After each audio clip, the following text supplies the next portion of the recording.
आपसे ये चीज कहूंगा कि जो चीज आप पाना चाहते हैं जिंदगी में वो आपके लिए उतनी ही जरूरी होनी चाहिए जितनी की जरूरी आपके लिए सांस लेना है। आपके लिए जितना जरूरी ब्रीदिंग करना है, अगर उतना ही जरूरी अगर आपका वो एम भी हुआ, if you want to be a doctor और you want to be an engineer, आपके लिए वो उतना ही जरूरी है जितना की सांस लेना, तो आपको सक्सेसफुल होने से कोई नहीं रोक सकता। ये सक्सेसफुल होने का सबसे पहला मंत्र है। देखिए हमारे साथ सबसे बड़ी प्रॉब्लम क्या होती है, जब हम पढ़ने बैठते हैं, बुक आपके सामने, आप फिजिकली वहां प्रेजेंट हो लेकिन मेंटली प्रेजेंट ही नहीं हो। बहुत सारे थॉट जो आपके दिमाग में घूमते रहते हैं, वो आपको अड़चन पैदा कर रहे हैं पढ़ने में।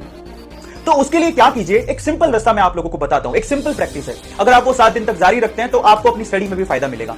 आप पूरे 24 घंटे में आधा घंटा ऐसा निकालिए जिसमें आपको इन थॉट्स को रिमूव करना है और अपने दिमाग में थॉट्स को आने ही नहीं देना है। ठीक है, आप सुबह जब वॉक पे निकले तो आप क्या कीजिए, आपके सामने जो चीजें प्रेजेंट हैं, जो सामने चीजें आ रही हैं, उनको ध्यान से देखिए, उन पे फोकस कीजिए। सड़क पे ध्यान दीजिए, ग्रीनरी पे ध्यान दीजिए, व्हीकल जा रहे हैं उन पे ध्यान दीजिए, लोगों पे ध्यान दीजिए, कॉन्सेंट्रेट करिए और कोशिश करिए उनको मेमोराइज करने की। प्रेजेंट टाइम में अगर आप जीना सीख गए तो वो थॉट्स ऑटोमेटिकली धीरे धीरे करके रिमूव हो जाएंगे। आधा घंटा ऐसा निकालिए अपने पूरे दिन में जिसमें आपको ऐसे थॉट अपने दिमाग में आने ही नहीं देने हैं जो कि अनरियलिस्टिक है, मतलब ऐसे जो कि रियली आपको दिखाई ही नहीं दे रहे हैं।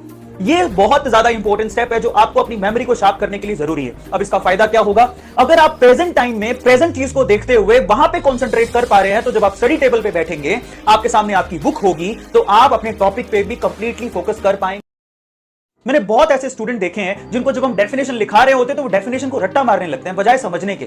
आप जितना चीजों को विजुअलाइज करोगे, अपनी लाइफ से जोड़ के देखोगे, उतना ही चीजें ज्यादा समझ में आती है। इवन साइंटिफिक जितनी भी चीजें वो आपकी लाइफ से रिलेटेड है। अगर आपके सामने कोई नई चीज आ रही है तो उसको अपनी लाइफ से रिलेट करके देखिए, उसको विजुअलाइज करने की कोशिश करिए। आपका माइंड विजुअलाइज चीजों पर ज्यादा काम करता है एज कंपेयर टू रट्टाफिकेशन। तो आप रट्टा मत मारिए, that is so much important. मैं एक सिंपल सा एग्जांपल देता हूं आपको। एक्चुअली एक बार एक टीचर ने असैसिनेशन की स्पेलिंग कही किसी स्टूडेंट को कि आप बताइए कि असैसिनेशन का स्पेलिंग क्या है। तो एक्चुअल में क्या हुआ, बच्चे उसको बता नहीं पाए। असैसिनेशन का स्पेलिंग थोड़ा बड़ा है, बच्चे उसको विजुअलाइज नहीं कर पाए, लिख भी दिया तो भी लिखने के बाद भी उनको याद नहीं हुआ। तो फिर हमारे जो सर थे जिन्होंने भी एग्जांपल दिया, उन्होंने एक सिंपल सा ट्रिक बताया। What he was saying is, गधे के ऊपर गधा, गधे के ऊपर मैं और मेरे ऊपर पूरा देश, यू नो।